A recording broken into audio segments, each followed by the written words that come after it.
Para a discussão de hoje estão aqui comigo Joana D'Arc de Oliveira. Ela tem pós-doutorado e mestrado em Arquitetura e Urbanismo pelo Instituto de Arquitetura e Urbanismo da Universidade de São Paulo. É professora na Faculdade de Arquitetura e Urbanismo dessa universidade. Também é pesquisadora no Laboratório de Estudos de Cultura, Cidade e Diáspora Lab Dias e no grupo de pesquisa em História da Arquitetura da Cidade e da Paisagem, URBIS e ao USP, e os seus temas de atuação são cidade, género, territórios negros, história da arquitetura e do urbanismo, arquiteturas africanas e afro-brasileiras, património cultural afro-brasileiro, escravidão e pós-abolição no Brasil. A nossa segunda convidada é Mayara Michela Sena Araújo. Ela é doutora mestra em Geografia pela Universidade Federal da Bahia, é bacharel em Urbanismo pela Universidade do Estado da Bahia, atualmente é professora na Faculdade de Arquitetura da Universidade Federal da Bahia, atua principalmente nos seguintes temas: cidade, região, rede urbana, condições de moradia, questões políticas habitacionais, planejamento urbano e regional, produção do espaço e processos urbanos contemporâneos, perspectivas analíticas sobre a Umbanda. O nosso terceiro e último convidado é Tiago de Azevedo Pinheiro Rochino. A Tiago é doutor e mestre em Direito pela Universidade Federal do Paraná. Ele é professor do curso de Direito e do programa de pós-graduação em Direito da UFPR. Tiago também é membro do Fórum Paranaense das Religiões de Matriz Africana e da Rede Nacional de Religiões Afro-Brasileiras e Saúde, a RENAFRO. O Tiago desenvolve pesquisa nas áreas da filosofia política e filosofia do direito, antropologia jurídica, história do direito,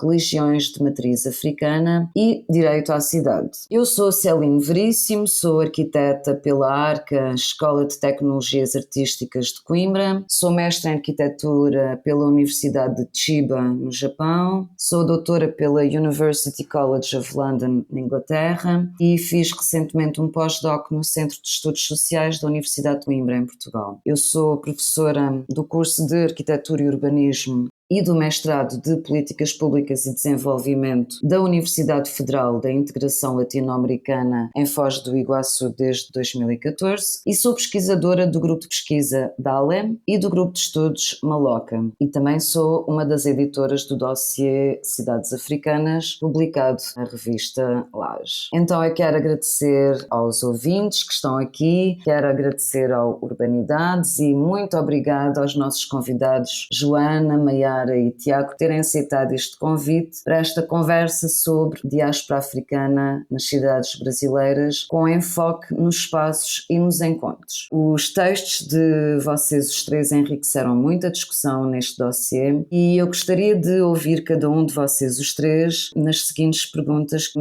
eu vos vou fazer. Muito bem, a primeira pergunta era para pedir-vos para cada um de vocês falar brevemente sobre cada um dos vossos artigos, não é? Só para relembrar os nossos ouvintes, a Joana D'Arc de Oliveira escreveu com o Vítor Daniel Menck um artigo fantástico intitulado A Presença Negra no Interior Paulista, Brasil. A Mayara Araújo escreveu junto com a Nayara Cristina Ambrim o artigo também incrível intitulado Pontos Riscados no Chão, a presença da Umbanda em Salvador, Bahia. E o Tiago de Azevedo Rochino escreveu sobre os terreiros, quem pode ser dono da morada dos deuses, terra, terreno, terreiro. Então eu queria que vocês nos apresentassem um pouco e nos descrevessem um pouco, explicassem um pouco aos nossos ouvintes o caráter dos vossos artigos. Queria primeiramente agradecer o convite da equipe toda para participar desse podcast, ter a oportunidade de falar um pouco sobre o dossiê e mais especificamente sobre o artigo A Presença Negra no Interior Paulista, Brasil, que eu fiz em coautoria com meu orientando de iniciação científica, Vitor Menck. Bom, esse artigo, ele é um artigo que traz uma parte, das minhas pesquisas, que são sobre casas e quintais negros em São Carlos, Araraquara, Araraquara, Distrito de Santa Eudóxia, Americana, Santa Bárbara do Oeste, Piracicaba, onde eu desenvolvo pesquisas juntamente com os meus orientandos. Exatamente para este artigo, nós trabalhamos o município de São Carlos e o município de Americana, falando então um pouco sobre o processo do pós-abolição, como é que se deu o pós-abolição nesses respectivos municípios, os enfrentamentos vivenciados pelas populações negras frente aos projetos de modernização das cidades, todo o processo de expulsão das áreas centrais, todos os códigos de postura que vão descriminalizar as práticas culturais e os saberes arquitetônicos das populações afro-brasileiras, para depois mostrar um pouco da resistência das famílias negras, olhando aí, evidentemente, para marcas que elas deixaram nos territórios, por meio não só da produção arquitetônica, mas também por meio do simbólico. Na arquitetura, a gente olha um pouco para os clubes negros, para as irmandades, mas o nosso foco de análise são as casas e os quintais negros, que, na nossa perspectiva, se apresentam a partir de uma série de características como quilombos urbanos contemporâneos. Essas casas e esses quintais, eles congregam saberes que têm uma conexão ainda com, principalmente, os povos bantus do continente africano, e que a gente encontra aí nessas casas e quintais. É o espaço do encontro político, é o espaço do encontro para as rezas, é o espaço que garante a subsistência dessas famílias, é o espaço do samba, é o espaço da terra sagrada, com a plantação de ervas e plantas de cura e também religiosas, é o espaço da capoeira, é o espaço da proteção contra o preconceito racial.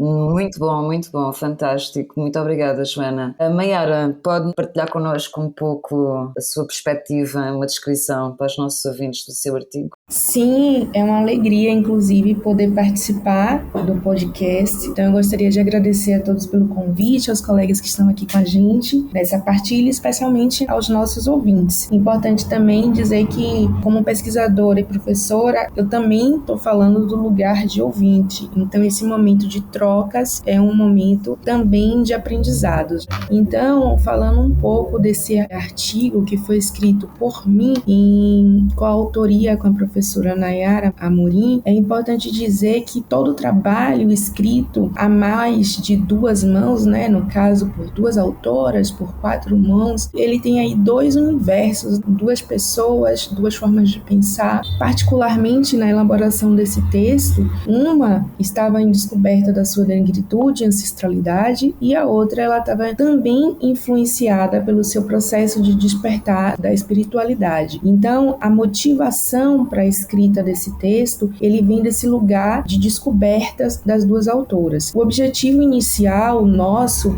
era fazer um levantamento dos terreiros de Umbanda em Salvador. E aí, no processo de levantamento, de leituras, de pesquisas, a gente identificou um trabalho intitulado Mapeamento dos Terreiros de Salvador, realizado em 2008 pelo CEAL. Com esse levantamento, a gente identificou que não existiam ou que tinham muito poucos terreiros de Umbanda cadastrados nesse levantamento. Esse levantamento ele tinha muito mais informações com relação aos terreiros de Candomblé. Tendo isso em vista, nós partimos para um levantamento. A gente estava no momento da pandemia, durante a escrita desse trabalho, ali entre 2020 e 2021, quando a gente começou a pensar. Então, a gente fez todo um trabalho com levantamento, utilizando apenas os artifícios da internet, Google Maps, Google Street View, redes sociais. E aí, a gente levantou os terreiros de Umbanda em Salvador com a intenção de entender a Umbanda, suas ramificações e tentar uma correlação do entendimento a partir do levantamento desses terreiros com a produção do espaço urbano de Salvador. Isso porque, como eu já falei, o CEAL, quando fez o levantamento dos terreiros em Salvador em 2008, identificou muitos terreiros de Candomblé. E a cidade, ela é marcadamente uma cidade de matriz afro-brasileira. Mas os terreiros de Umbanda nesse levantamento não apareciam com tanta clareza. Então, o nosso trabalho, ele tinha a intenção de dar visibilidade à religião, mostrando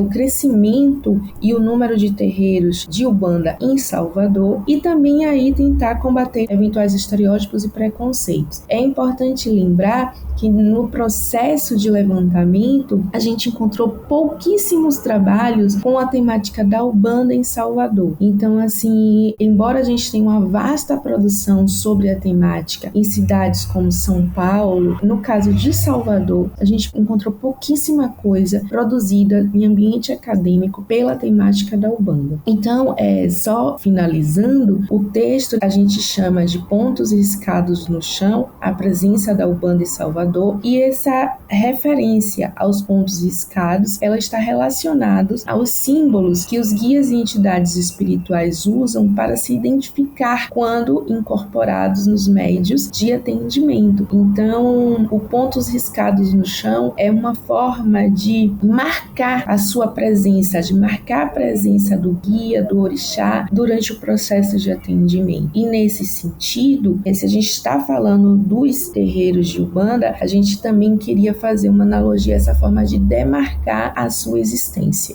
Incrível, muito interessante, Maiara. Obrigada. Tiago, fala-nos um pouco do teu artigo. Então, bom dia, saudações aí a todas, a todos que escutam o podcast e também a essas companheiras incríveis de conversa, de diálogo. Queria dizer que tive a oportunidade de ler os textos de vocês e acho que realmente nossas perspectivas, nossas orientações confluem muito. Então é um prazer estar aqui compartilhando esse momento. O artigo da minha autoria, para o dossiê, ele se chama Quem Pode Ser Dono da Morada de Deuses, Terra, Terreno, Terreiro. Essa primeira parte do título, na verdade, está entre aspas, porque é um trecho de uma petição que um dos ogãs da Casa Branca do Engenho Velho, um dos terreiros mais tradicionais e o primeiro a ser tombado pelo IFAM, então ISFAM ainda, na década de 80 em Salvador, redigiu ao prefeito da cidade durante o processo de estudo e tombamento dessa casa. Então,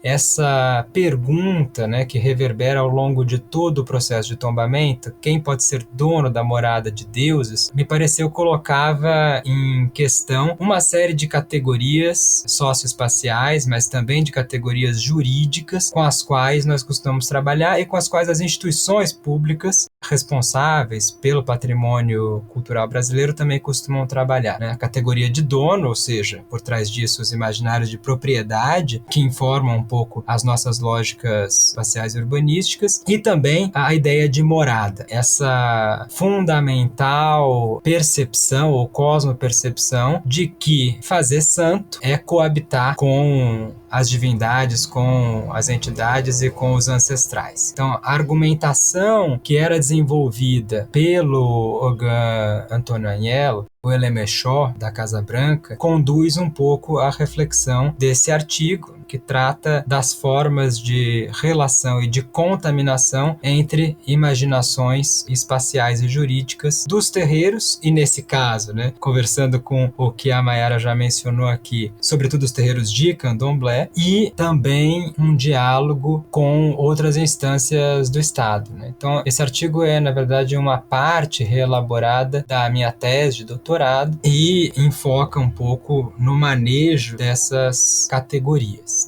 desses conceitos como patrimônio, cidade, nação, herança também, né? E a ideia de dono e domínio nesses dois mundos, nessas duas ontologias, né? A do Estado, nesse caso, por meio dos discursos dos técnicos do IFAM naquele período, e também do povo de santo. Uma das, assim, considerações, né, que o artigo traz é que, nesse sentido, os terreiros podem ser entendidos como espécies de dispositivos cosmopolíticos de reconversão daquilo que estava sendo disputado como um terreno do ponto de vista dos supostos titulares da propriedade, parte do imóvel ali onde está situada até hoje a Casa Branca do Engenho Velho, pode ser reconvertido em chão, assim, uma plataforma mais virtual da Terra, né? Ou a Terra num estágio zero, um estado mais originário, que é a Terra terra no modo como o povo de santo com ela se relaciona. Uma terra que não se submete ao governo ou às ideias de soberania, de propriedade. Então, o artigo vai desdobrando a própria ideia de dono, não como reflexo da propriedade ocidental, moderna ocidental, no mundo dos terreiros, mas a partir da noção de coabitação e da própria ideia de dom. Plantar o axé é um pouco instaurar, fundar uma casa sob essa premissa dos seus múltiplos enredos, né? Sob a ideia de que ali vão conviver mais de uma nação,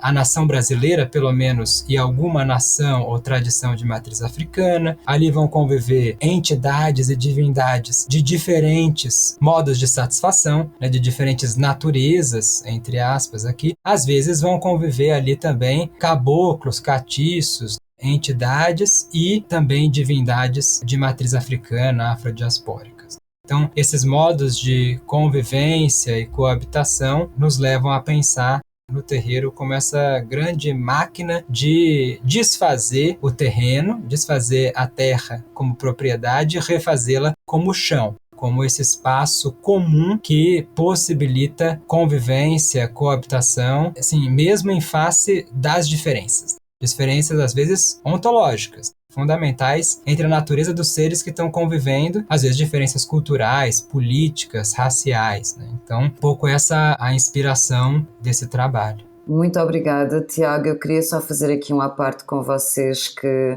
foi com muita alegria que eu organizei, trabalhei com o Murado e com o João este dossiê. A leitura dos vossos artigos foi assim apaixonante e estar aqui com vocês ainda me lança ainda mais perguntas. Então não foi fácil escrever as perguntas de uma maneira que durasse só 1h30, 2 horas no máximo, não é? Porque os vossos artigos são muito interessantes. Aprendi imenso, não é? Portanto, era capaz de ficar aqui o dia todo a conversar com cada um de vocês, mas vamos lá. Eu vou seguir para a segunda pergunta, então vamos lá. Nós sabemos que a discussão sobre as implicações das dinâmicas raciais e do racismo na produção da cidade e dos territórios de matriz africana ainda é insuficiente. Então, o que eu gostaria de conhecer um pouco mais com vocês é saber um pouco como foi a discussão sobre raça na época da vossa formação académica e como é hoje na vossa atuação profissional. Na sequência, quais são, no vosso olhar, os desafios para desconstruir a hegemonia moderno-colonial no pensamento da espacialidade afro-brasileira? Eu tenho 2 graduações, uma em arquitetura e urbanismo e outra em ciências sociais. Em nenhuma delas eu tive a oportunidade de acessar autores, autoras que trabalhassem com um olhar sobre a cidade a partir da perspectiva racial. Os programas desses cursos, eles eram muito eurocentrados, então eu não tive essa oportunidade. Foi só no doutorado, a partir do início da minha pesquisa sobre o destino da população negra no pós-abolição, um interesse meu, que eu levei para dentro do Instituto de Arquitetura e Urbanismo, aqui da Universidade de São Paulo, em São Carlos, que eu comecei a estabelecer um contato com essa produção bibliográfica, audiovisual, artística e acessar um universo que era totalmente desconhecido para mim. Eu creio que esses desafios eles foram muito grandes porque eu era sozinha nesse tema dentro do instituto, então eu precisei buscar fora do instituto, né? Então eu fui para São Paulo fazer disciplina na FEFELESH, fazer disciplina na FEA, fazer uma série de cursos também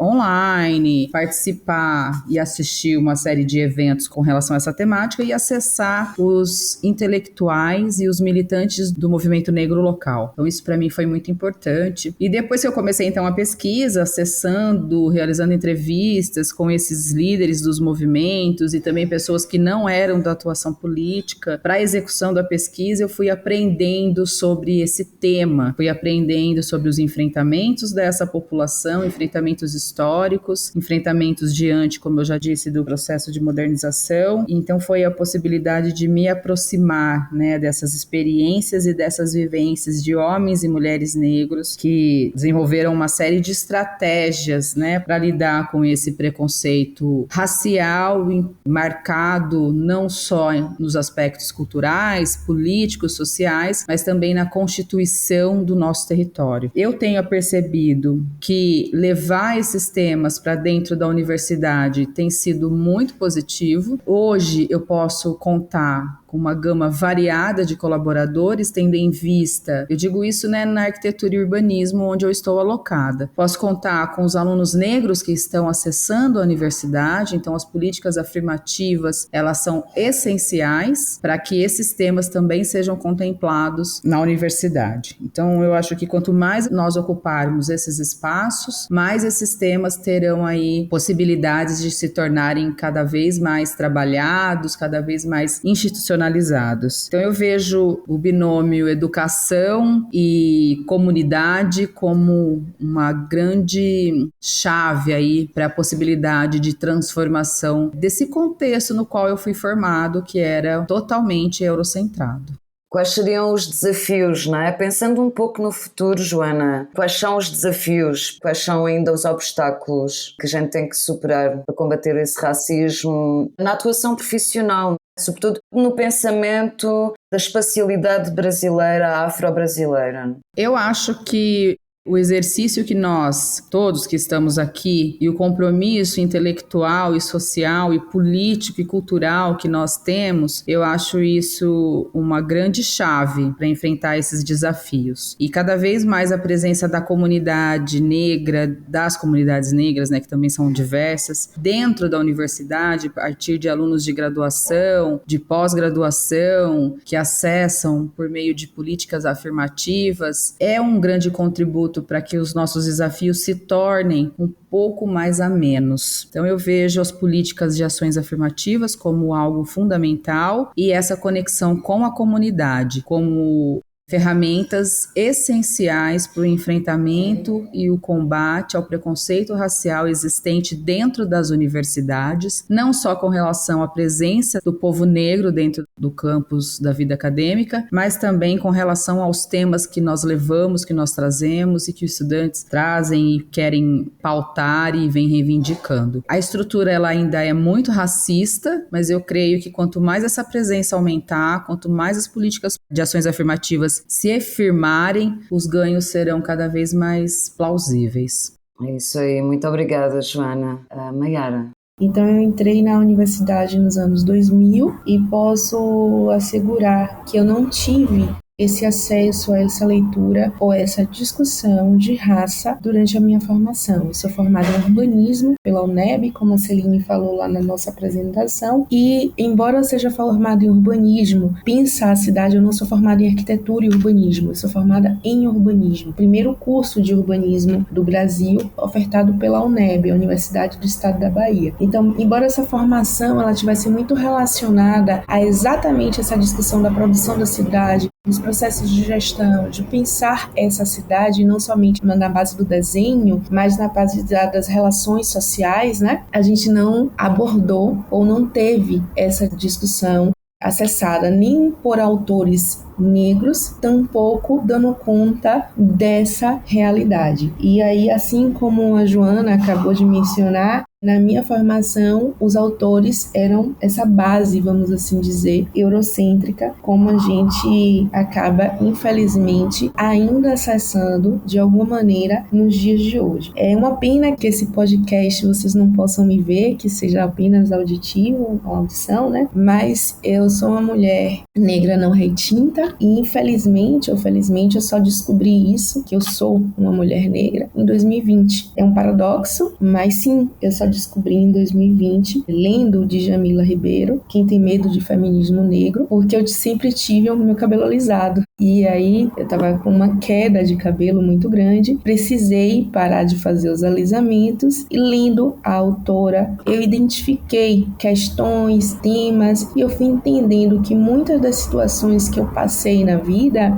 era por conta da minha condição. Então, eu li de Djamila, Grada Quilomba, Neuza Santos e de um conjunto de autoras negras, e ao ir fazendo essa leitura, eu fui me identificando como uma mulher negra. É interessante mencionar que esse processo coincide com a minha entrada ou com o meu acesso aos terreiros de Umbanda, mais especificamente ao terreiro de Umbanda, a qual eu faço parte hoje. Eu estava em uma descoberta também espiritual e da minha ancestralidade, e eu descubro junto com essa descoberta que sou uma mulher negra. Então, desse lugar que eu estou falando, que é o lugar de apenas há 4 anos me entender como uma mulher negra, não retinta, eu já tento trazer ou ensejar uma resposta a respeito dos desafios que a Celine nos faz, dos desafios para desconstruir essa hegemonia moderna colonial no pensamento da espacialidade brasileira. Eu acho que o grande desafio está não apenas naquilo que Joana nos trouxe,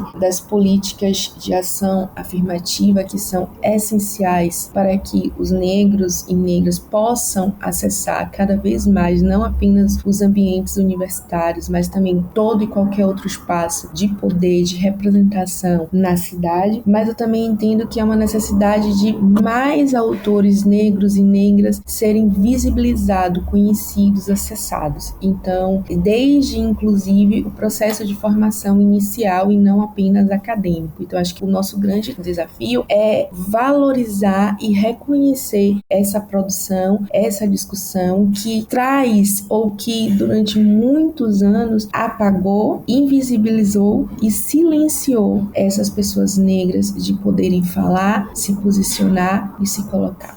Incrível, Mayara. Obrigada pelo relato, né, desse processo de transformação, de empoderamento, né, porque essa invisibilização, esse silenciamento são muito históricos. É um momento, mas é muito difícil, é todo um processo de resistência, né? Não só os autores, os intelectuais, mas o indivíduo enquanto sujeito passar por esse processo de transformação. Então daí esse seu relato pessoal é muito importante. Obrigada. Tiago. Obrigado pela pergunta, Celine. Bom, eu venho de uma formação em termos disciplinares um pouco diferente das colegas aqui. Eu me interessei, digamos, tardiamente pela questão urbana, pela espacialidade. Minha formação de base é em Direito.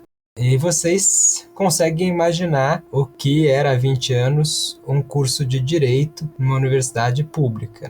Um curso não só do ponto de vista do corpo docente e discente, bastante branco e bastante elitista, mas também na sua concepção mesma, de teoria jurídica, de filosofia, de mundo. Então, nós não tivemos na formação qualquer contato, nem com, digamos assim, questões territoriais, espaciais, nem mesmo o termo direito à cidade aparecia em nenhuma parte do programa, muito menos com o campo do direito e relações raciais, embora ele já fosse, naquele período, um campo efervescente. Talvez não consolidado, mas certamente visível e com uma agenda bem estabelecida. Então, a minha formação nessas temáticas, tanto, digamos assim, urbanas quanto raciais, foi no terreiro mesmo.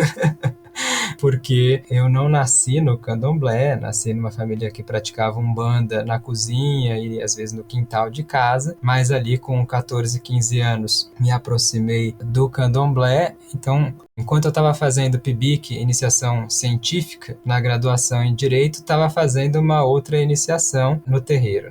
Tata Catuvangessi, em parceria com a Unifesp, né, acabou de publicar um mapeamento de terreiros Congo-Angola em São Paulo, por acaso é também a minha nação, Angola, e o título do livro chama Entre Duas Universidades. E, de fato, em uma série de processos formativos, a minha universidade, a minha formação foi no terreiro de Candomblé, né? Na minha casa, o Abassá de Xangu e Caboclo Sultão. Então, na verdade, foi tentando conciliar um pouco aquilo que eu experienciava e aprendia ali, com esse outro universo tão, digamos assim, desconectado que era o curso de Direito, que essa agenda, né, foi aparecendo para mim como uma agenda possível também de pesquisa. Então, naquele momento, tinha acabado de ser implementadas as cotas raciais na UFPR, na Federal do Paraná, então bastante anterior à lei federal, mas o impacto ainda era pequeno em alguns cursos como Medicina e Direito. Então, hoje, dando aula na mesma universidade, percebo uma transformação impressionante. Talvez não radical ainda, mas uma transformação substancial com relação às agendas de pesquisa, com relação aos tipos de interesse das e dos estudantes. Obviamente, isso tem a ver com uma mudança na composição do corpo discente, um impacto tremendo das políticas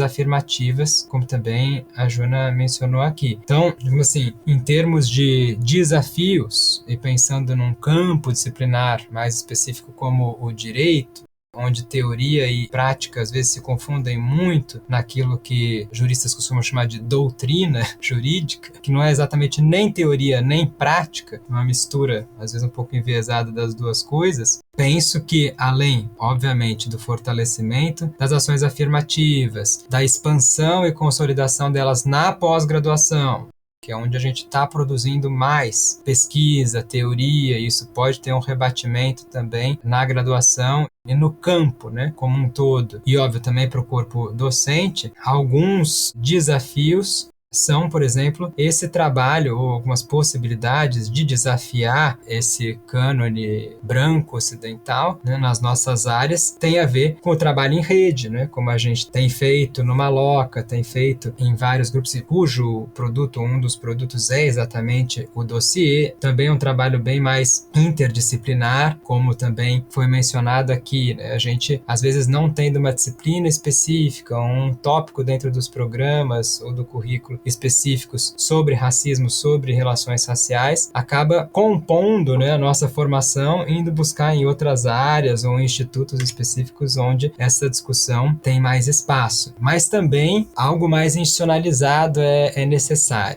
Saiu recentemente um edital da CAPES, específico para a pós-graduação focada em ações afirmativas. Acho que editais dessa natureza são fomentos importantes para essas discussões e levar a sério, né, sobretudo, o saber tradicional. Para o caso dos terreiros, eu não tenho dúvida de que uma série de estratégias, saberes e matrizes epistemológicas de que estão ali tem a potência de não só subverter e desafiar esse cânone, mas também de compor mundos de alguma forma. Acho que esse tipo de prática pedagógica, mas também de coexistência, está na base da nossa formação em qualquer terreiro, de qualquer tradição no Brasil. Estar no terreiro é aprender e ensinar a todo momento, com certeza, né? Então tem um tipo de pedagogia ali, da qual Luiz Rufino, enfim, outras pessoas já chamaram de pedagogia da encruzilhada, mas de uma certa composição de mundos e de modos, de sensibilidades, que nós, na universidade, temos muito em que nos inspirar. E acho que por causa do direito também, especificamente, isso tem a ver com conseguir engajar também conhecimento que é produzido na universidade e o modo como a gente ensina isso em sala, com a extensão e com uma prática antirracista. Então a gente tem tentado, por exemplo, num grupo de juristas de terreiro, ampliar essa formação. Estamos na terceira edição de um curso que se chama Justeza, né? Foi um curso batizado pelo babá Dailton Moreira, né? Filho de mãe beata de Iemanjá, hoje sacerdote à frente da casa da mãe beata, né? Do Miojuarô, no Rio, exatamente para potencializar a defesa de direitos por quem é de santo, por quem é de terreiro, de axé. Hoje esse movimento tem sido grande. Os próprios terreiros têm investido na formação e autoformação dos seus quadros, assim como o movimento social tem feito, né? E muita gente de terreiro já está na universidade, mas às vezes encontra bastante dificuldade, obstáculos para conseguir formular nos enquadramentos mais clássicos, né? Mais brancos, coloniais, essa experiência e esse saber.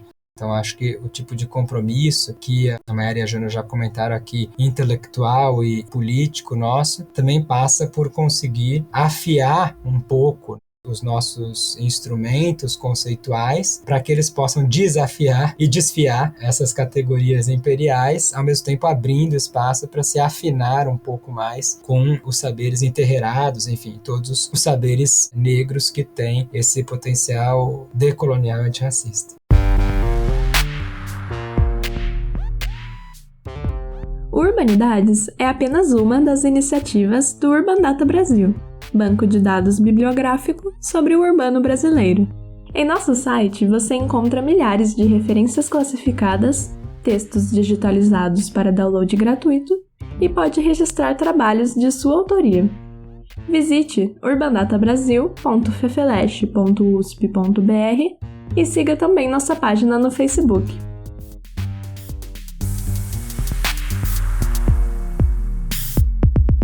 Muito obrigada, Tiago. Isso leva-nos precisamente, essa parte pedagógica, epistemológica, leva-nos para a próxima questão. No contexto nacional, como vocês avaliam as pesquisas voltadas na temática dos terreiros afrodiaspóricos? Podemos falar dessa produção a partir de um conhecimento que desenvolve os seus próprios parâmetros a partir do acúmulo já produzido, ou se tratam ainda de iniciativas isoladas? O que precisa ser feito, ou seja, quais são as abordagens e metodologias mais apropriadas para o levantamento e reconhecimento do património espacial afro-brasileiro? Eu acho que Tiago, quando ele encerrou a sua fala agora há pouco, ele já traz um pouco de como as pesquisas elas precisam ou elas deveriam um pouco acontecer. Eu acho que precisa de um diálogo mais de perto, um diálogo não apenas no sentido de nós chegarmos a esses espaços. Quando eu digo nós, eu me refiro à academia, às nossas pesquisas, do lugar da gente como professor, da gente como pesquisador. A gente precisa se aproximar mais dessas realidades. E essa aproximação, ela não deve ser apenas num lugar de entender, mas num lugar de escutar, um lugar de pertencer, um lugar de ouvir e um lugar de fazer parte e de entender que essas discussões, esses processos, esses saberes, esses acúmulos, eles fazem parte de um todo que não necessariamente é percebido, é visualizado. Então, nesse sentido, o Tiago mesmo falou de editais da CAPES, valorizando, dando prioridade a esse público discente negro, mas também há uma necessidade de que o público docente e as esferas administrativas dos quadros universitários e de outros quadros também sejam compostos por pessoas negras. Então ainda há uma lacuna nesse sentido. Embora a gente também tenha observado uma alteração no quadro docente, no perfil do público docente, como o Tiago tinha dito, a gente observa uma alteração do discente, mas a gente também observa uma alteração do docente. Mas isso ainda é, vamos assim dizer, simbolicamente imperceptível do ponto de vista da hegemonia branca que ainda pertence a esses espaços. Então, eu entendo que para avaliar essas pesquisas e esses trabalhos é muito mais, não é somente avaliar, é entender como elas são realizadas. Então, como o Tiago falou, a gente muitas vezes aprende fora do espaço acadêmico. E ao aprender fora desse espaço acadêmico, como a gente traduz isso ou traz isso para o espaço acadêmico, fazendo com que isso também seja apropriado e legitimado. Podemos continuar contigo, Tiago? Perfeito, perfeito. Até porque a fala da Mayara agora me despertou uma série também de ideias, de conexões. Estamos, acho que aqui, muito em consonância.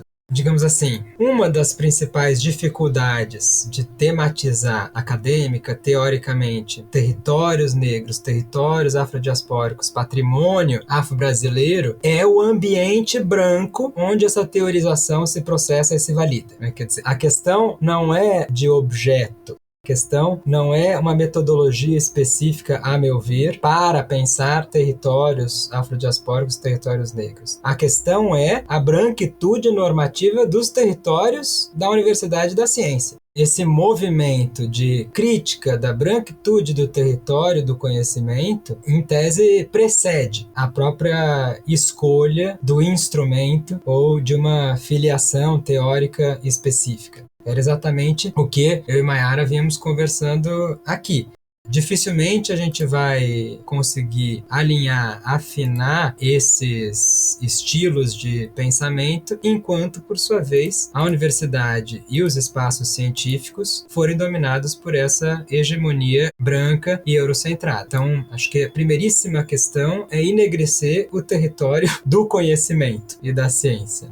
Eu só queria complementar isso, Thiago. Esse enegrecer esse território da ciência é muito mais do que termos pessoas que conversem com a gente sobre o seu lugar. É termos essas pessoas no lugar da produção. Então, a gente tem nomes representativos: Carla Cotirene, Djamila Ribeiro, Neuza Santos, Grada Quilomba, Chimamanda Ngozi, e aí eu tô falando de autoras femininas, de autoras, né? Mas a gente também tem, por outro lado, o Sidney, o Rodinei, vários, inclusive, pais de santo, que têm essa formação e que vêm e discute sobre o seu lugar, sobre a sua existência. Então, eu acho que é aquilo que o Thiago acabou de dizer. A gente precisa ter, talvez, mais pessoas negras discutindo sobre o seu espaço, porque muitas vezes a gente tem pessoas brancas reproduzindo, validando, falando sobre metodologias e conceitos, experiências e vivências que não necessariamente elas viveram na pele ou sabem na pele o que é essa discussão. Eu não sei se com isso eu coloco essa discussão em um binarismo. Não é que eu queira dizer que somente pessoas negras podem falar sobre sua condição de vida ou sobre sua vida. Não é isso que eu quero dizer. Quero dizer que essas pessoas elas precisam ser mais percebidas nesses lugares,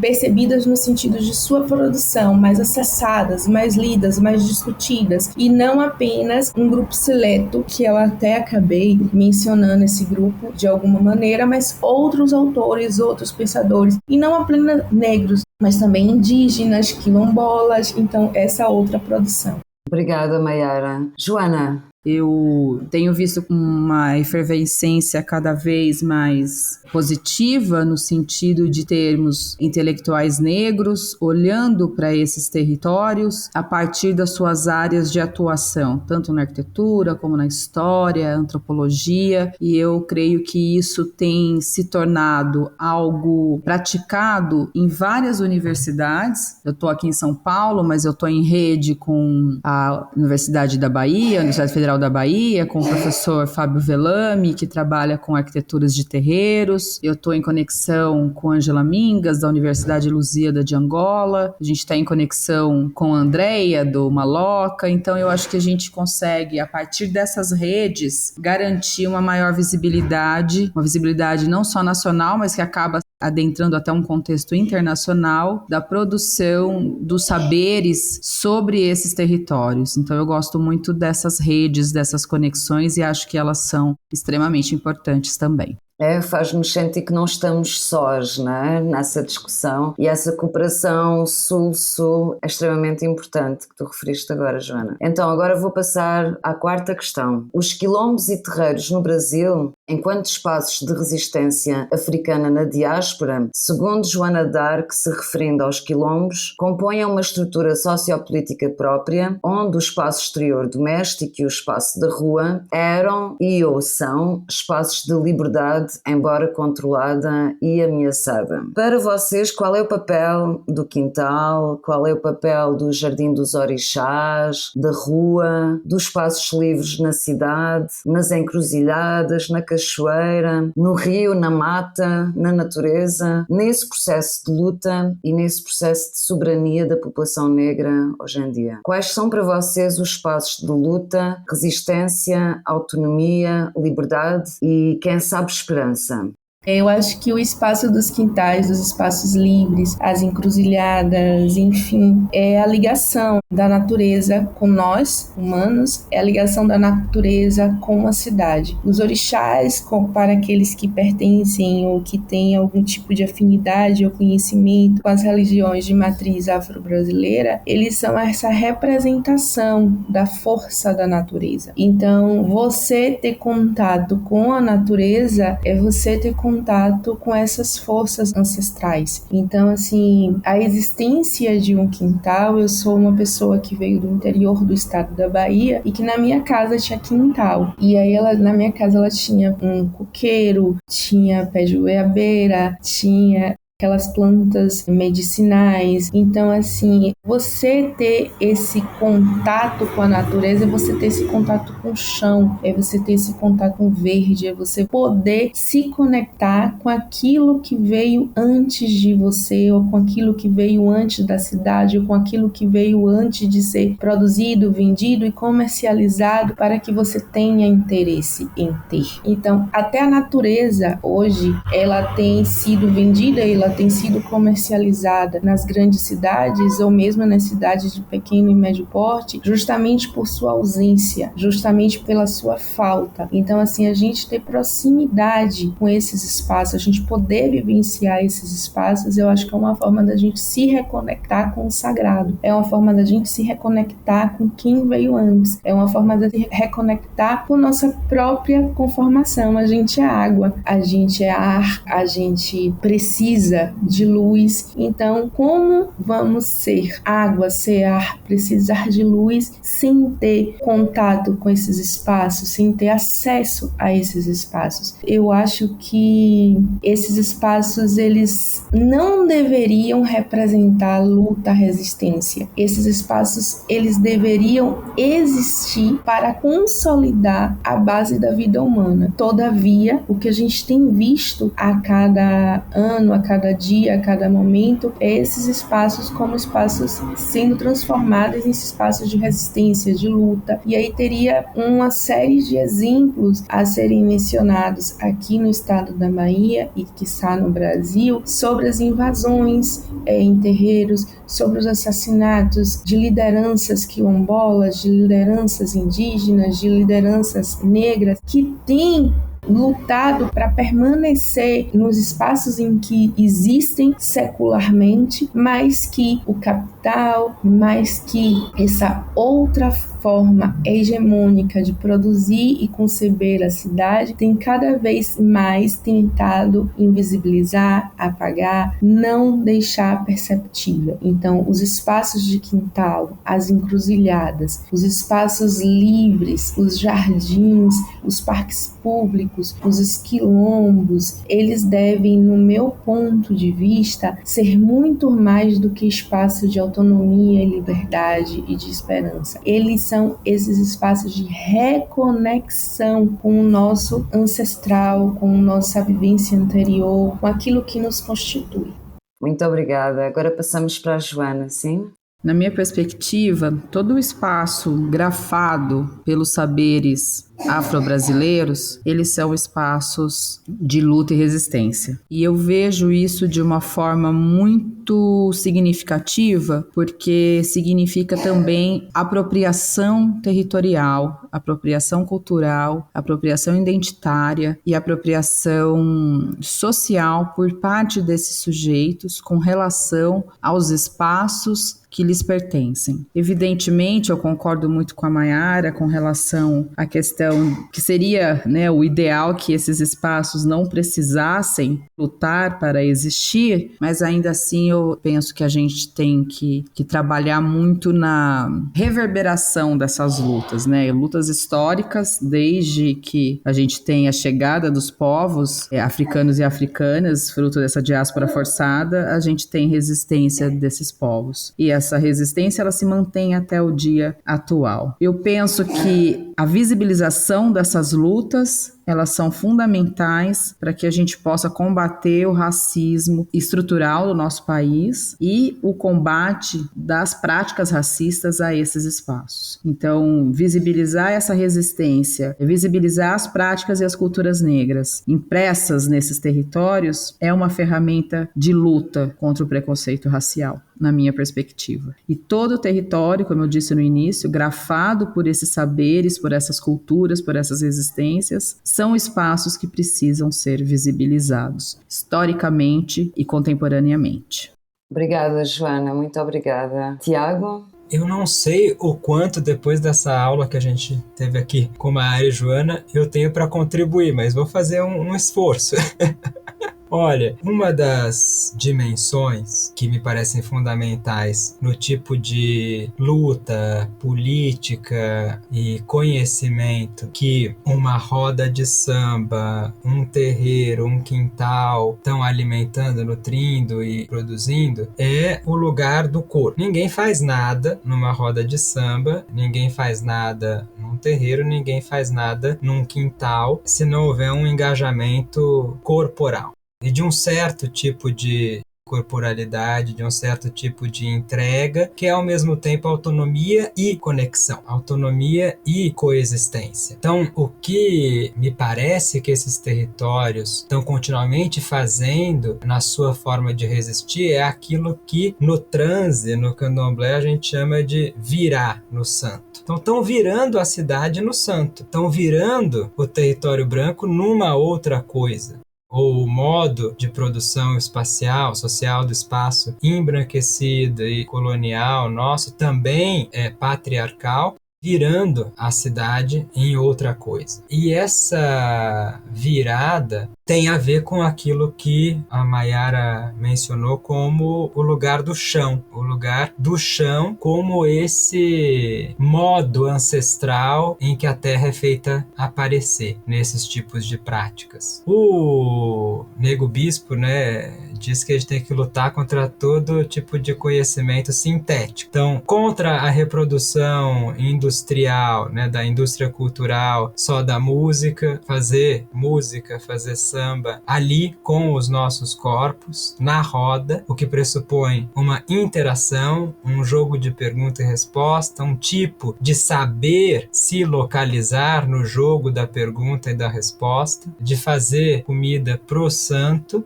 Ninguém vai pegar um acaçá congelado. Ninguém vai tocar só uma playlist numa roda de samba. Ninguém quer tomar suco de caixinha quando tem goiaba no quintal. Então, é contra esses saberes sintéticos e a sintetização do corpo, esse tipo de adoecimento colonial, de assombro que toma conta da gente, que a roda de samba, que o quintal, que o terreiro trabalha, me parece. Então, linkando isso com a pergunta anterior ainda, com o tema anterior, parece que uma das coisas que a gente precisa para, digamos assim, reverberar, emprestando aqui o termo da Joana, para reverberar em seu pleno potencial as categorias políticas e filosóficas que nascem nesses territórios afrodiaspóricos, no contexto da roda, no contexto do quintal, no contexto do terreiro, é a gente também se desprender um pouco desse jeito de pensar teoria e caso. A teoria que explica o caso específico. Então, deixar, talvez o que eu vou dizer aqui até seja um pouco controverso, mas eu vou continuar dizendo, levantando a polêmica. Deixar de pensar a roda de samba como um caso específico da noção de cotidianidade do Lefebvre. Por melhor que seja a teoria do Lefebvre, será que não existe teoria, pensamento, filosofia, política acontecendo nas suas próprias categorias, com as próprias regras do jogo e nos termos da roda de samba? Ou que a gente precise aplicar o espaço vivido ao terreiro ou ao quintal, Porque tem que passar por esse mesmo circuito ocidental, tem que embranquecer a roda de samba e o quintal para ele valer como categoria analítica, como categoria teórica. Então, acho que a gente pode, sim, ajuntar as coisas, como diz de novo o Nego Bispo, mas algumas não se misturam, E não precisam se misturar. A questão é como a gente consegue colocar em posição de simetria esses tipos de conhecimento, reconhecendo a força, a dignidade intelectual e a potência heurística dessas categorias que nascem nesse chão especificamente. Então, aprender a lidar com o sotaque, por exemplo, no terreiro, esse tipo de jogo de interação, que é ao mesmo tempo um desafio e uma encenação jocosa,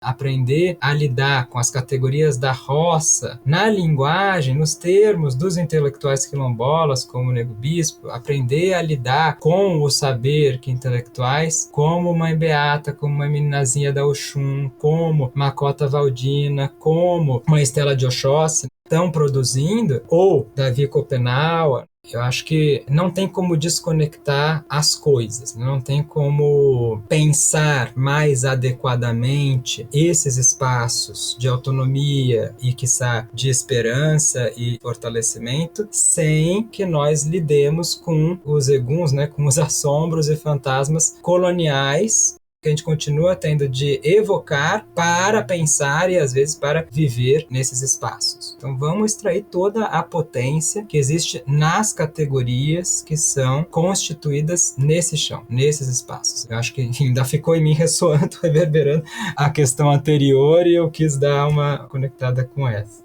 Obrigada, Tiago. Bem, que conversa incrível, incrível. Vocês falam é música para os meus ouvidos. Vamos seguir para a próxima questão, gente. Então, segundo o Tiago, no seu texto, eu vou citar aqui, o terreiro pode ser lido como um dispositivo de reconversão da terra em chão. Então, isto quer dizer que come, distribui e cura. Inspirados no axé, será que é possível a cura da modernidade através de uma urbanidade ou comunalidade dos orixás, convocando humanos, espíritos e orixás? Qual é o vosso entendimento sobre as ramificações entre espiritualidade e ancestralidade de matriz africana nas cidades? Quando a Maiara Araújo fala que a Umbanda proporciona paz e amor, é um mundo cheio de luz, é força que nos dá vida? Eu pergunto também para vocês, poderá a ancestralidade e a espiritualidade desconstruir a modernidade, colonialidade e despertar um outro futuro, caminho urbano? Quais são as ligações? Podemos começar pela Joana? Bom, primeiro que eu acessei essa observação do Tiago hoje, eu ainda não li todo o dossiê e fiquei extremamente encantada com essa sensibilidade de leitura da transformação da terra em chão. E aí eu vou trazer essa reflexão para o meu campo de análise, que são, né, as casas e os quintais negros, onde eu vejo essa conexão entre espiritualidade, entre ancestralidade e vejo também um espaço de ensinamento. E aí eu recupero mais uma vez os colegas também. Acho que foi o Tiago que falou agora sobre um viver doente, um viver colonial que ainda se mantém e que vai num âmbito de uma modernização desastrosa, enquanto os espaços e os territórios negros ainda mantêm uma existência em conexão com esse chão que foi construído historicamente, que vem sendo construído. Eu acho que nós temos muito a aprender com esses territórios. Quando no campo do planejamento urbano, em campo das disciplinas que tem como desafios as suas intervenções na cidade. A minha colega, a arquiteta e urbanista Ana Baroni, ela, em diálogo, um dia conversando comigo, ela destacou o quanto o urbanismo tem a aprender com essas práticas existentes nos quintais negros dessas famílias, em torno da preservação dessa terra, desse chão agora, que eu vou referenciar o Tiago para sempre, vou ler essa terra como o chão, em torno das práticas que são práticas conectadas com espiritualidade, ancestralidade, saberes africanos, bantus, no que eu estudo no território do interior paulista.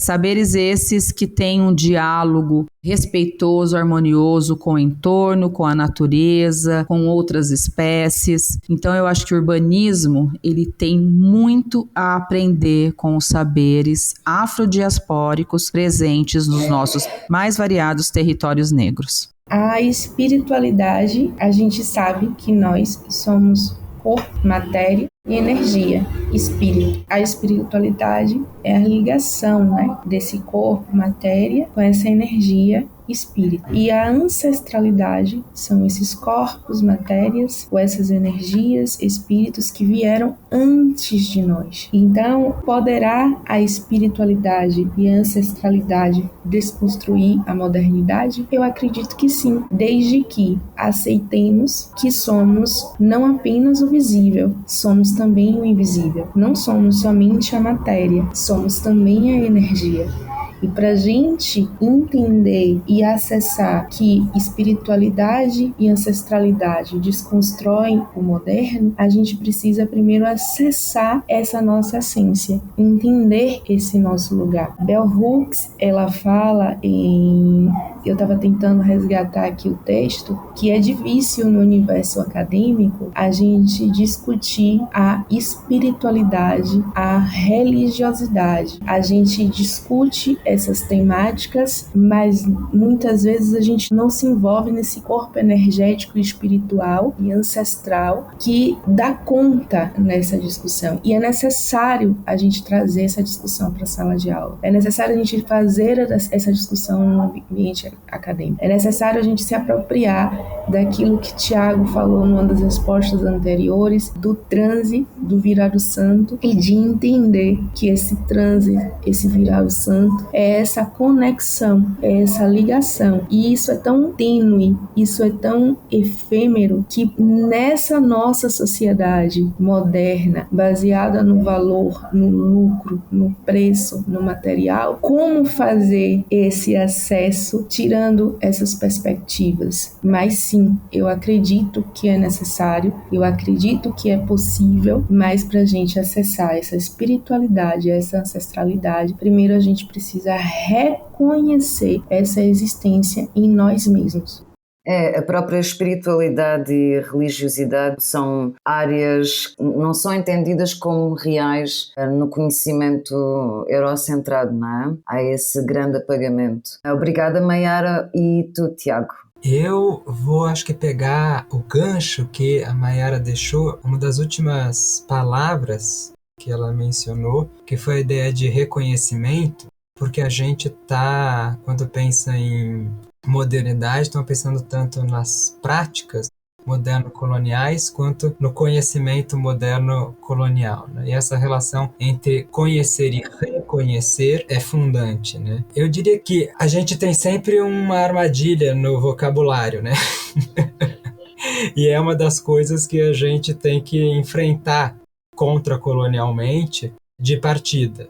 O Nego Bispo diz que a gente vive essa guerra das designações e que temos que voltar a plantar palavras que possam germinar num outro tipo de terreno, como o das roças de quilombo, como nos terreiros e nos quintais. Porque no mesmo gesto em que a gente diz espiritualidade, essa espiritualidade também pode ser tomada num sentido colonial. O que eu quero dizer é, a modernidade não é algo sem ancestralidade. A questão, então, é qual ancestralidade a gente escolhe alimentar, dar de comer. Porque quando a gente começa uma disciplina como filosofia do conhecimento, teoria do conhecimento, epistemologia, com Descartes, Hume, Kant, Wittgenstein, estamos evocando uma certa ancestralidade. A questão é que são os espectros da branquitude do conhecimento. Então eu não diria que é exatamente uma oposição entre espiritualidade e materialismo, por exemplo, mas uma questão de discernir entre com quais ancestrais a gente quer andar, ou quais fantasmas a gente quer assumir como sendo parte da nossa rama, como diz o povo de santo, da nossa ramificação ancestral, quais a gente quer, despachar. Por que eu digo isso? Porque teve uma cena, esse artigo do dossiê termina relatando essa cena, em 1985, quando funcionários da prefeitura de Salvador vieram fazer uma poda nas árvores lá da Casa Branca do Engenho Velho. Então chegaram com facão, motosserra, a Secretaria de Urbanismo disse que tinha que cortar aquelas árvores, porque elas estavam pegando infiação, estavam caindo na rua já, tudo. E Mãe Teté e Bome Adicutu Sul na época, se viram diante desse dilema, né? Então tá bom, como é que eu vou lidar agora com essa urbanidade moderno-modernista que quer entrar aqui e podar as casas e os próprios corpos dos santos, né? Muitos santos são assentados em árvores, ou as árvores pertencem a eles, são eles mesmos, em alguma medida. Mas essa sabedoria do curar, comer e virar as coisas no santo, delas era tão grande que o que elas fizeram? Fizeram uma limpeza, um ritual nos funcionários e lavaram, banharam a motosserra, os facões daqueles funcionários, que por sinal também eram negros, ou seja, iniciaram as ferramentas, o equipamento da Secretaria de Urbanismo, patrimônio público ocidental, como patrimônio espiritual ancestral afro-brasileiro. Ou seja, construíram um tipo de conexão parcial e muito inusitada entre esses mundos, essas ancestralidades. Elas não simplesmente mandaram os funcionários embora do terreiro, elas integraram, mas viraram a lógica daquelas pessoas e daquelas ferramentas para que elas pudessem tocar aquelas árvores sagradas, para que pudessem tocar naquela outra rama ou ramificação. Estou insistindo no termo porque está na pergunta e eu gostei, de uma outra ancestralidade. Então elas viraram no santo as ferramentas da Secretaria de Urbanismo. Eu acho que quando a gente pensa em comer e curar, essa é a questão fundamental. Estamos comendo da ancestralidade moderno-colonial e dando de comer a ela em cada referência, em cada artigo, em cada citação que a gente faz destes espectros brancos, ou estamos dando de comer a outras ancestralidades, outras histórias subalternas dentro da própria colonialidade, porque não tem exatamente um fora, mas que consigam virar a lógica. Então, quando alguém chega no terreiro, digamos assim, carregado dos males coloniais, o que pais e mães de santo fazem é dar banho, né? Dar banho, sacudimento de folha, dar banho, assim como fizeram naquelas ferramentas, maionga, até que aquela cabeça possa ser esfriada, né? Depois de lavada e depois do bori, né? Depois de dar de comer a cabeça. Então, uma forma de dar de comer, de nutrir aquilo que é contra o anticolonial nos nossos próprios corpos, para propiciar a cura. Então a gente adoece pela boca, por aquilo que come, por aquilo que diz, ou seja, que também nossas palavras alimentam determinadas ancestralidades, ou a gente se cura por aquilo que come e por aquilo que diz, por aquilo que entra e sai da boca. Então, eu diria que menos do que opor espiritualidade e modernidade, a questão é fazer uma espécie de gestão das ancestralidades que habitam a própria modernidade e alimentar as ramificações dela que podem propiciar essa cura. Porque a modernidade também é sintomática, né? Também é um grande sintoma com o qual a gente tem de lidar, né? Ou uma síndrome. A discussão está ótima, está cada vez melhor e estamos a caminhar para a última pergunta, então, que tem um pouco a ver com perguntas anteriores, não é? Em que eu pergunto mais sobre a questão da africanidade e a questão da africanização das nossas cidades, não é? Então a pergunta é a seguinte: poderá essa africanidade, aquela que emerge dos múltiplos espaços de luta e resistência da diáspora africana, libertar as cidades das amarras do racismo, do capitalismo e do patriarcado? Será possível uma africanização da cidade capaz de explorar maneiras diversas, radicais e genuinamente inclusivas de enfrentar os desafios mais urgentes e difíceis da cidade? Portanto, aqui também estamos a falar não só da violência racista, mas também da violência capitalista e da violência patriarcal, não é? E até que ponto é que uma africanização das cidades é capaz de ajudar a erradicar, não só a erradicar as violências da modernidade, mas também propor um novo paradigma urbano, mais liberto dessas violências, não é? Uma pergunta muito interessante. Ela renderia todo um outro debate, né? Mas também entendo que é uma questão que, digamos assim, atravessa, né? E é quase que uma premissa de todo o dossiê, né? De todos os volumes do dossiê. Então, eu diria assim, na perspectiva dos terreiros, a partir da qual eu posso falar um pouco mais, essa noção de africanidade e africanização, reafricanização, é bastante disputada. Eu digo porque muitas casas de candomblé, por exemplo,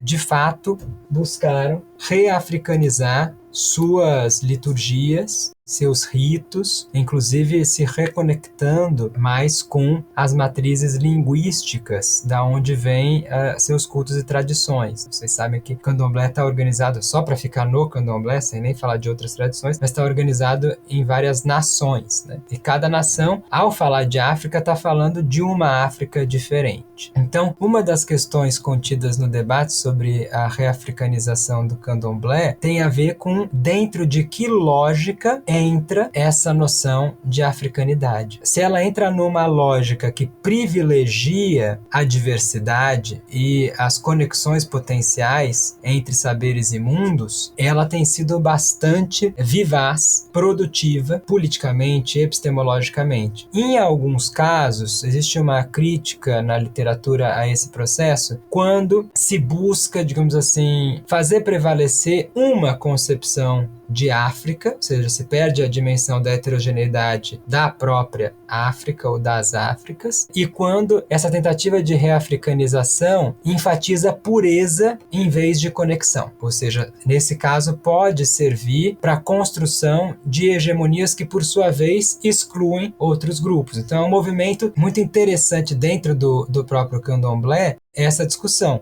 como retomar, de um ponto de vista da heterogeneidade, essas matrizes de conhecimento, essa reconexão com as Áfricas, ao mesmo tempo sem que isso entre numa relação de poder que busque reconstituir a pureza de uma tradição ou de um grupo em frente ou em detrimento dos demais. Então, no campo do urbanismo, enfim, no campo das práticas e intervenções sobre o espaço e a cidade, acho que tem se experimentado discussões interessantíssimas. Por exemplo, quais poderiam ser as implicações do Dikenga, do cosmograma Bakongo, como princípio de ordenação espacial. Até há uns tempos a gente estava numa conversa com a Ângela mesmo, que também a Joana mencionou aqui, pensando nesse tipo de princípio e como isso poderia informar um outro tipo de urbanismo. Ou, por exemplo, tomando a pesquisa da própria Maiara aqui, como a gente poderia experimentar outras cartografias a partir dos modos e estilos de representação dos pontos riscados, em vez dos nossos mapas ocidentais. Então, com alguns colegas, a gente sempre discute, né, a questão dos pontos riscados, que aparecem nos veves haitianos, que aparecem nas firmas cubanas. Quer dizer, isso é um tipo de cartografia ou de cosmografia que poderia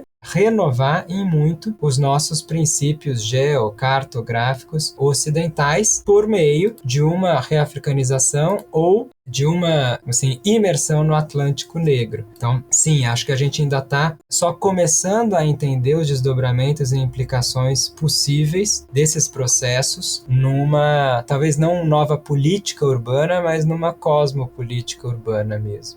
Então, eu não sei se eu vou conseguir formular essa resposta. E eu acho que esse não conseguir formular essa resposta pode estar relacionado, inclusive, a essa necessidade nossa ainda. E aí, quando eu digo nossa, eu não estou dizendo nós que estamos aqui nessa partilha, mas eu estou dizendo da sociedade, da população brasileira mesmo, entender e aceitar a africanidade. Porque se a gente tem muitos espaços de terreiro, de quilombo, como esses espaços de luta e de resistência, como esses espaços de representatividade dessas forças e dessas marras contra o racismo, ao mesmo tempo, esses espaços eles sofrem inúmeras ações de intolerância, muitas vezes eles precisam estar escondidos, eles precisam se camuflar da sua própria existência, até em cidades como Salvador, a depender de onde eles estejam localizados, onde eles estejam situados. Então, essa discussão, ela é uma discussão muito mais recente, né? A discussão da africanidade, da africanização, muito mais de agora. A fala final de Tiago diz: a gente começou a caminhar.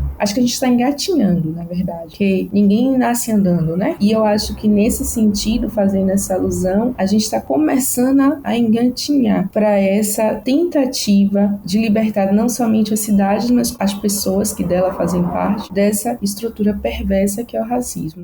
E, ao mesmo tempo, eu não vejo como impossível. Mas, ao não ver como impossível, eu também não estou situando que seria agora. Mas, sim, seria possível, mas eu acho que há todo um processo aí, tanto de aceitação, como de entendimento, como de compreensão, como de troca, como de partilha, como de visibilidade, para que esses espaços, eles realmente possam cumprir essa função de não ser apenas espaços de resistência e de luta, mas também de poder ser visto e aceito e acessado na cidade. Muito obrigada. Então, nós estamos a chegar ao fim. Esta foi a nossa última pergunta. Eu quero mais uma vez agradecer à Joana, à Maiara e ao Tiago pela maravilhosa e incrível troca de ideias que nós acabamos de ter aqui. Ficaríamos aqui muito mais tempo e muito mais perguntas surgem na sequência das vossas publicações e desta conversa que nós tivemos aqui. Eu quero lembrar aos ouvintes que uma conversa mais aprofundada, um contacto mais aprofundado pode ser acessado na revista Laje e nos demais episódios desta série, que são 3. E quero agradecer também ao pessoal do Urbanidades, a todos vocês por terem aberto este espaço para discussão das cidades africanas na diáspora. Quero agradecer todas e todos os ouvintes. Um abraço muito grande e até à próxima.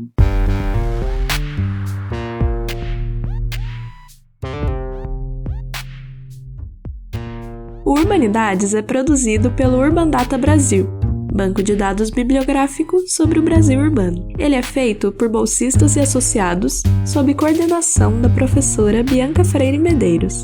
O Urban Data está vinculado ao Centro de Estudos da Metrópole e está sediado no Departamento de Sociologia da Universidade de São Paulo. Visite o perfil do Urbanidades no Instagram, @Urbanidadespodcast, e a página do Urban Data Brasil no Facebook.